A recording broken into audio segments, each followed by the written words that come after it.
the Smart Woman Podcast, a podcast series brought to you by Gabriela Mueller Coaching International. Your useful dose of coaching advice to help you get what you want more often with less trouble. Gabriela dives into big questions about what matters to women like you in the workplace. It's concrete, focused, and fun. Gabriela's coaching impacts thousands of women worldwide. Welcome to the Smart Woman Podcast. Now your host, Gabriela Mueller. Hello, women from around the world. Hola, welcome, bienvenidas. I'm your coach and friend, Gabriela Mueller. And this is the Smart Woman Podcast, a place for you to get tools, techniques, tips, tricks, and ideas to get more of what you want more often. And I really want you to experience less trouble as you master these techniques. In today's episode, I have tools for you that just might save your career or at least some headaches. So as I'm writing this morning and then I'm also taping it, I'm getting ready to depart and I'm flying to Budapest.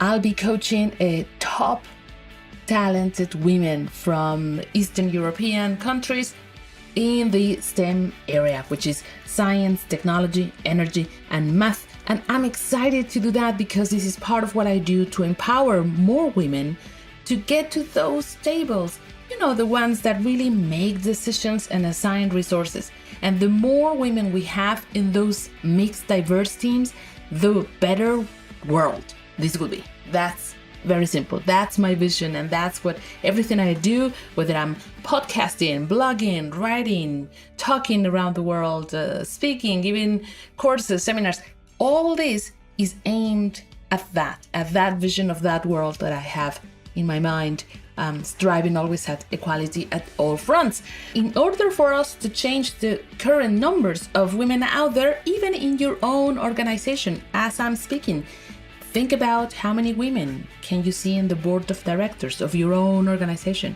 How many women out there, vice presidents, C-suite level positions, CEOs, CFOs, COOs, and not only in corporations. I'm also talking about NGOs and even smaller companies or even local community bodies like the steering committee at the school level.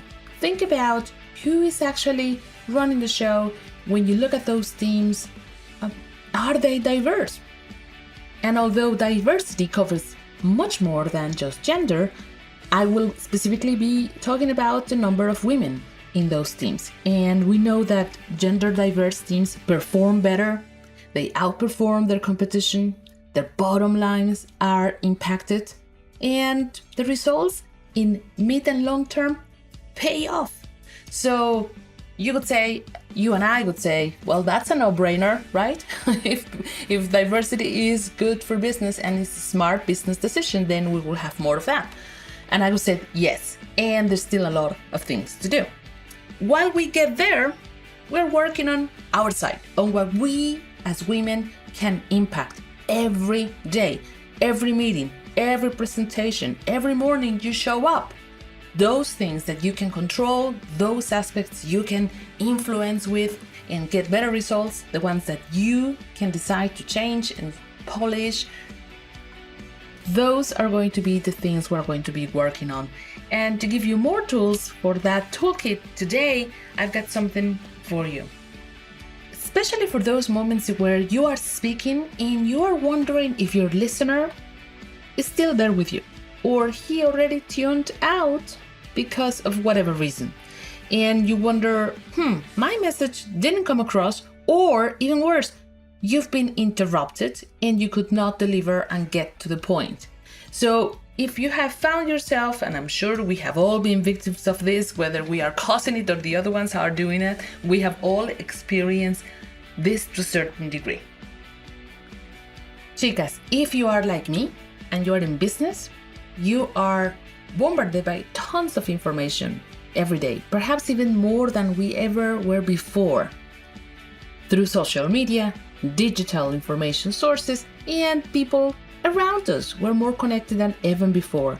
and we're delivering value, we are connected, we are available, and if you are working like me throughout the different time zones in the world, there is also information coming at you all the time. So we are busy people, and so are your stakeholders.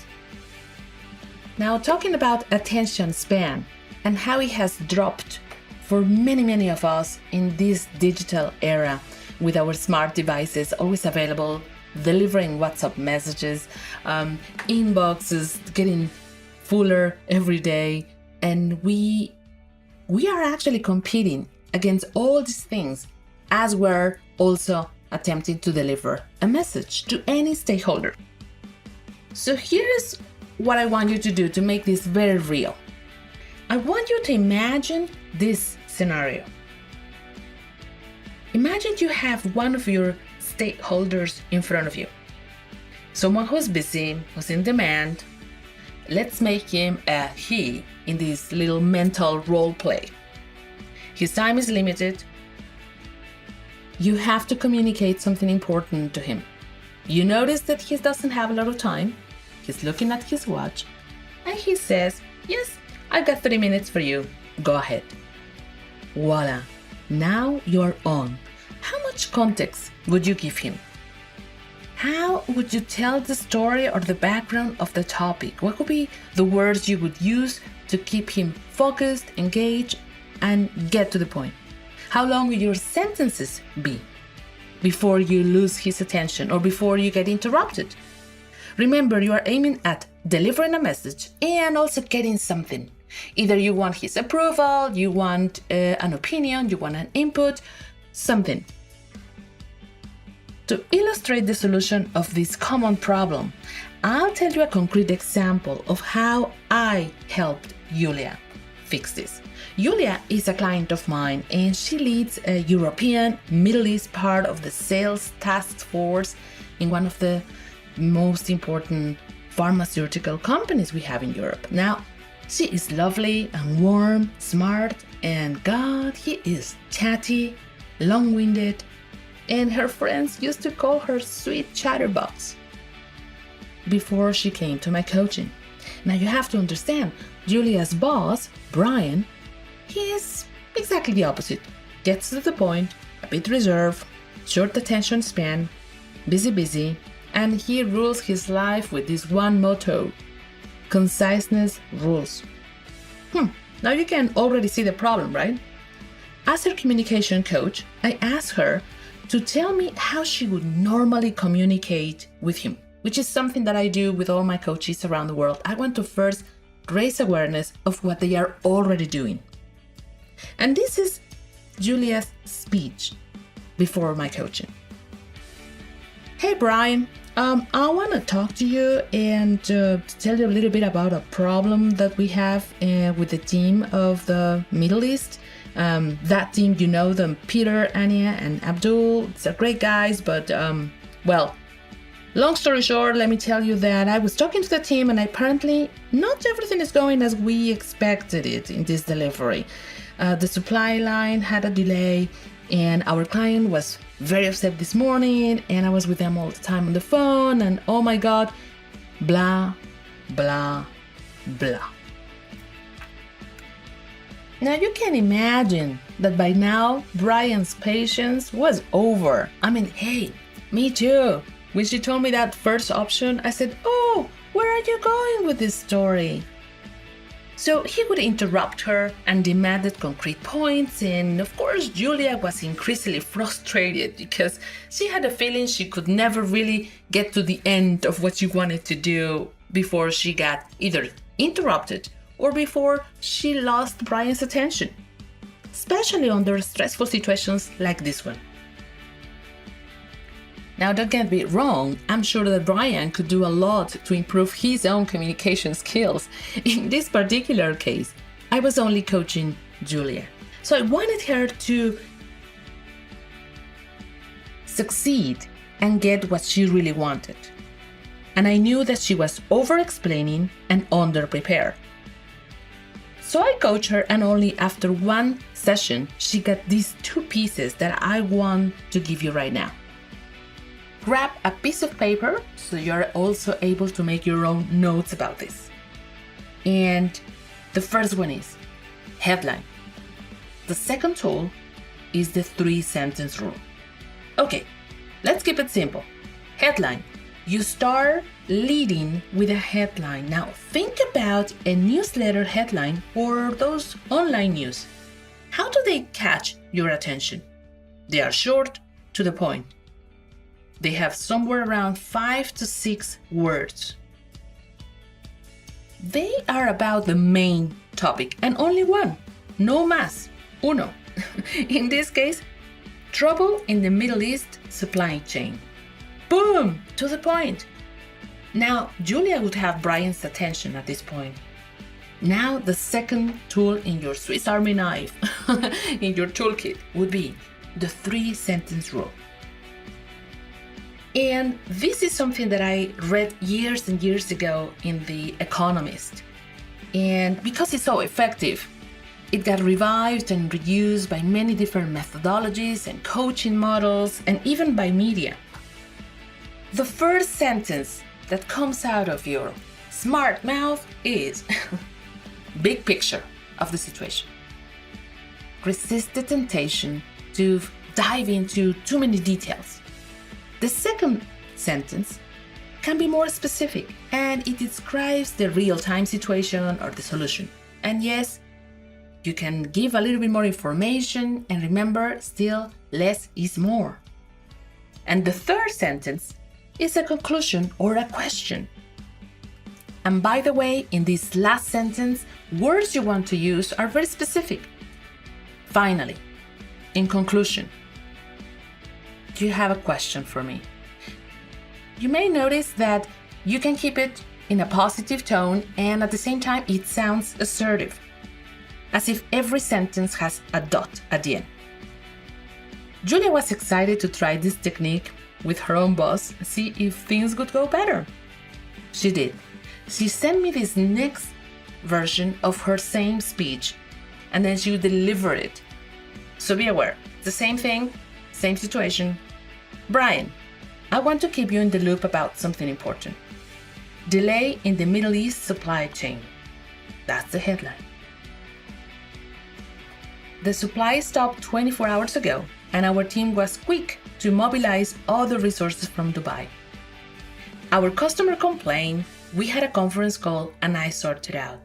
Finally, we have a meeting tomorrow at 9 a.m. to review the situation. Would you like to be there? Oh my goodness, what a difference! I counted her version. It has 55 words. It makes it hard not to champion this woman. Not only did she show that she could deal and solve a situation, she also showed that she could report things about it in such a succinct and effective way. Try it out for yourself. Describe situations and go from the general context to using an effective headline with 5-6 words and then 3 short sentences. Even exercise reducing the number of words in your sentences. See it, you're gonna get better at the muscle of conciseness. And these are all part of the toolkit, and I describe this as a Swiss Army knife. And since I live in Switzerland, I can relate to this. Tools are there to serve, though it's up to you how you use them. Tools are nothing without you. So you can decide when you want to use headlines and 3-sentence rule. Of course, you don't want to use this with people who love you and know you the best, with your friends having a margarita or a caipirinha after work hours, and you start speaking as if you were delivering only headlines and 3-sentence rule messages. They're gonna think you are so weird. No, of course not. This is for you to deliver key messages in key moments, presentations, meetings, first encounters, networking, reporting crisis situations, or making questions, offering solutions. These are all useful elements for those situations. So now, let's rewind for a minute and let me take you back to that situation where you imagine yourself in front of your own busy stakeholder was looking at you, looked at his watch, and he said, "Yes, I got 3 minutes for you. Go ahead." Now, using these two different tools, how would that headline sound like? What would it be? Remember, no more than 5 to 6 words. And how does the rest of the message sound like? What is the package you would use?